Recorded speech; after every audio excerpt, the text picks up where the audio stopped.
My name is David McRae. I'm based in Tamworth and I work for Yara Australia, and I'm the Agronomy and Crop Solution Manager for Yara. And what I'm here to talk about today is looking at different forms of nitrogen in pasture, trying to drive that feed production through that colder months in that winter feed gap. So if we look at different forms of nitrogen, in Yara Miller 21734, that's our NPS compound, it's based on ammonium nitrate. So ammonium nitrate, the nitrate component, is readily available and ready for the plants to take up. Whereas you look at a very common fertilizer, urea, that's used in pasture or used extensively in agriculture in Australia, urea needs to be nitrified or broken down into nitrate before it can be taken up by the plant. And depending on the conditions, cold or wet or moisture, that could be very quickly in hot, warm conditions, or it could be very slow. In the middle of winter, it might be 6 weeks before the plant can find that nitrogen.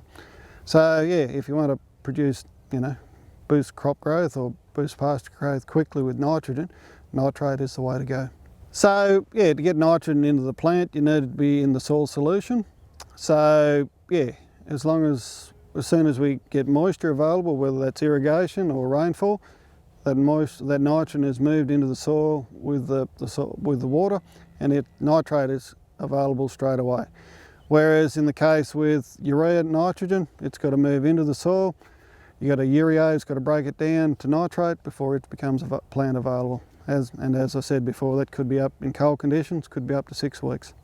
So getting nitrogen into the profile during winter, it comes back to the conditions, and that's probably driven by the pasture cover.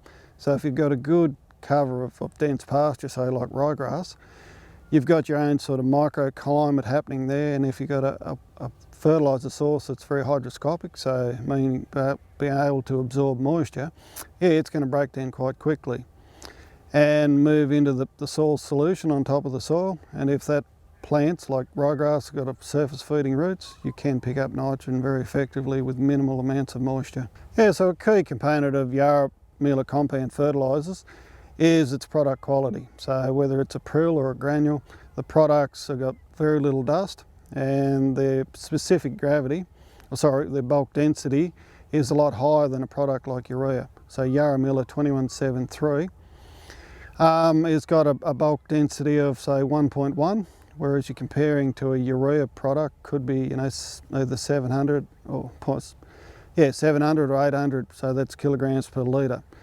So what does that mean in terms of spreadability? Something that's got a higher bulk density will throw further. It's got a lot more weight, so it's easier to throw it to the correct width, and which is important in terms of spreading. So if you've got a good quality product, you're using a good quality spreader, you can spread that product wider, and that allows you to do less runs, more hectares per day.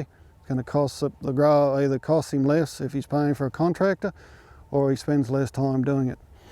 Last year on this site we did some spreader testing with a couple of different products, and with the 3 different spreaders we used, the Yara Miller could be spread the widest of all the 3 products with all 3 spreaders, just showing you that it's a very good product to spread.